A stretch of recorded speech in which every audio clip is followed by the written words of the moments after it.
Hey friends, so many of you have heard this story from me before, and I'm going to tell it again for those of you that are new to my channel. You know, years ago, I mean like 15 years ago, I found a knife in a Salvation Army in Weslaco, Texas, and it looked just like this one.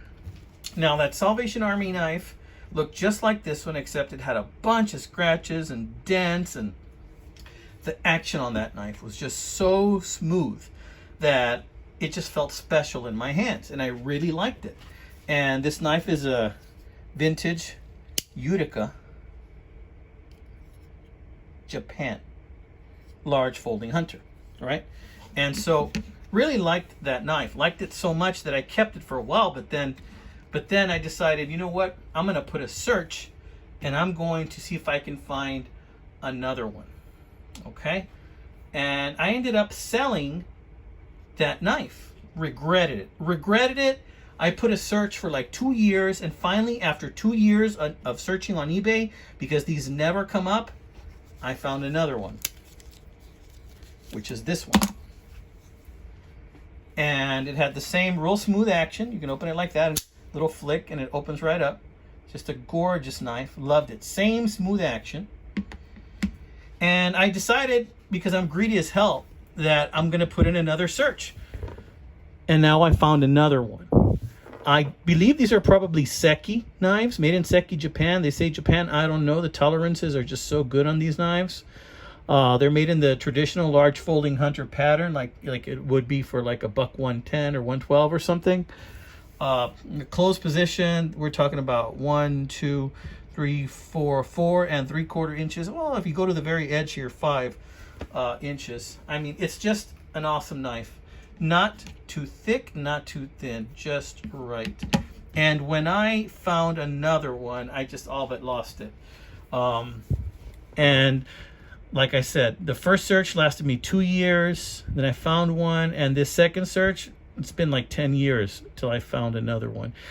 I saw a similar one on eBay, and it was called the Falcon 4 in a box, but I didn't buy it. It was smaller than this one. It wasn't as big as this one, but I'm thinking that this might also be called a Falcon, but I'm not 100% sure.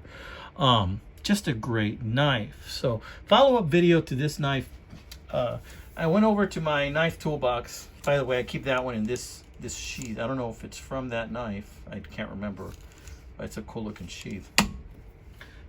I went to my toolbox to pull out some knives for EDC, and I pulled out this. I think this is a Super Tinker or a Tinker Deluxe. I think it's a Deluxe Tinker or Super Tinker. I can't remember. Probably a Super. So I'm going to pull out that one and probably EDC that for a while. And then I haven't really used this one much. This is a QSP Penguin in brass. So I figure, you know what? Let me start getting into getting like a patina and some discoloration there because of just sitting in the toolbox. So I might carry this one for a bit. So I have that out. But I also, I like Victorinox. So I'm pulling this old one out. Forgot what this, I think this is called the Nomad. Pulling out my old Nomad, and I'm gonna carry that maybe possibly for a bit.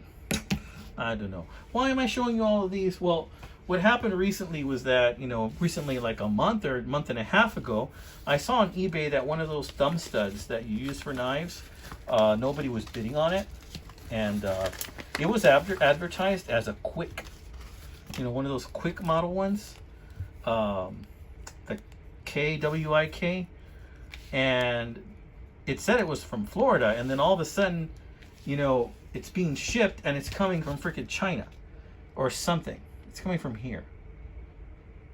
I think it's China. I don't know.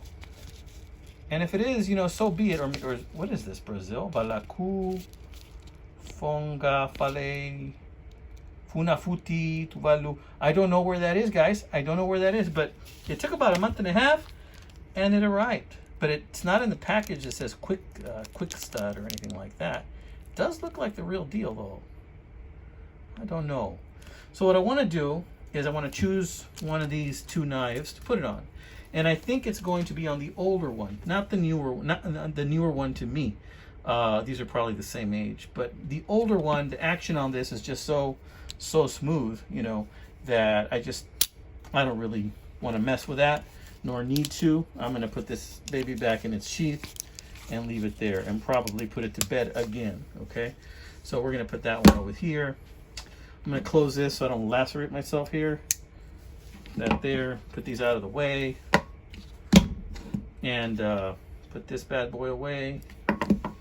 And let's see what we can do. We'll see what we're going to do here. I don't know. I'm thinking if I put it right in here, it would be okay. I'm thinking right in there. Let's put this on.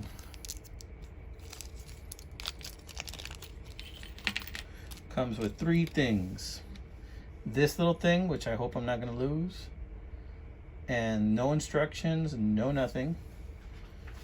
And this thing, which is the thing, the thumb stud. And the Allen wrench. All right. Which direction does this go in? I think that direction. Man, I hope I don't drop this thing. That would suck. Let me just get it started here. Let's get it started. Yeah, okay. So I got it started.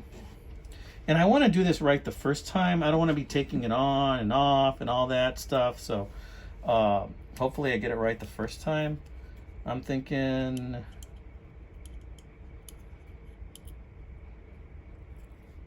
Ooh, that's going to be kind of beefy, right? Here, no, that's too far out. About here, there, possibly. I think maybe there. Maybe a little further right there. Yeah, I think that's where it's going to be. Let's see if I can tighten it now.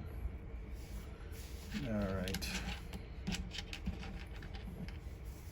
You don't want to over tighten these. Like, oh, I moved it. Because I've done so many times, because you ruin the teeth on that thing. I think I want it right around there. Maybe a little closer. You know, I don't even know if this is going to work right because of the angle of this knife, but oh, there it goes again. Let's see what happens. Right there. All right. So I don't want to over tighten this thing.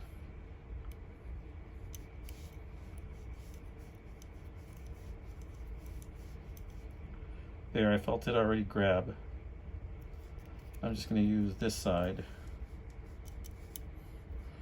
Give it a little bit more, yeah, a little more. All right, let's see if I can open it there. Oof, yeah. Yeah, that's a perfect spot. See, this has a little damage to it. This isn't like my old one. Somebody messed up sharpening this thing, but in this condition, you never find them. And I know with a little bit of use, the action on this is going to get just as good as the other one. So yeah, okay, there you have it, guys. Not too bad. I mean, it's not grotesque or anything. And that seems to be the correct placement for it. All right. Carrying this guy around for a bit. It's a little rough right now. But, yeah, something tells me this is not the original Quick Stud or Quick, you know, brand. I think this is a cheaper imitation. Yeah. I need to put a little bit of WD-40 on this guy. All right, amigos. So I wanted to show you that the culmination of a 15-year search, you know, has rendered me 2 good ones and 1 bad one on these bad boys. But yeah, I like it. What do you think? Tell me what you think. Is this a cool design? I think this is a very cool design. I think this knife is probably from the 70s or early 80s. I love it. All right, amigos, this has been another one from Knife Detector. Y'all take care out there. These deals are out there. You just have to go find them, friends. But if you don't find them, I promise you, somebody else will. It might even be me or someone from Funafuti. All right, guys, take it easy.